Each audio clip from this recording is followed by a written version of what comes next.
माघ मास की शुक्ल पक्ष की पंचमी को देवी सरस्वती का अवतरण हुआ था, इसलिए इस दिन ज्ञान की देवी सरस्वती की पूजा की जाती है। इस दिन को सरस्वती और लक्ष्मी देवी का जन्म दिवस भी माना जाता है। इस पंचमी को बसंत पंचमी कहा जाता है, क्योंकि बसंत पंचमी के दिन से ही बसंत ऋतु का आगमन होता है, जो सभी ऋतुओं का राजा होता है। हिंदू धर्म में बसंत पंचमी मनाने को लेकर कई मान्यताएं हैं।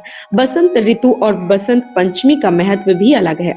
इस वर्ष बसंत पंचमी 14 फरवरी अर्थात माघ शुक्ल पंचमी को है। आइए जाने बसंत पंचमी का इतिहास। बसंत पंचमी माघ माह की शुक्ल पंचमी के दिन मनाई जाती है। कहा जाता है कि इसी दिन कामदेव मदन का जन्म हुआ था।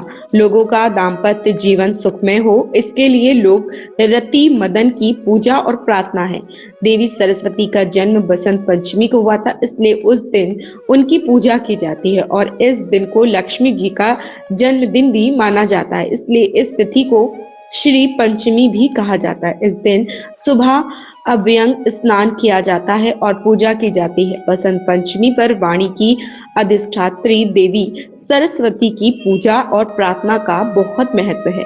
ब्राह्मण शास्त्रों के अनुसार वाग देवी सरस्वती ब्रह्मा स्वरूप कामधेनु और सभी देवताओं की प्रतिनिधि है। वह विद्या, बुद्धि और ज्ञान की देवी है। अमित, तेजस्विनी और अनंत गुण शालिनी देवी सरस्वती की पूजा और आराधना के लिए मास की पंचमी तिथि निर्धारित की गई है। इस दिन को देवी के रहस्योद्घाटन का भी दिन माना जाता है। इस दिन माँ सरस्वती का आवाहन कर कलश की स्थापना की जाती है और उसकी पूजा भी की जाती है।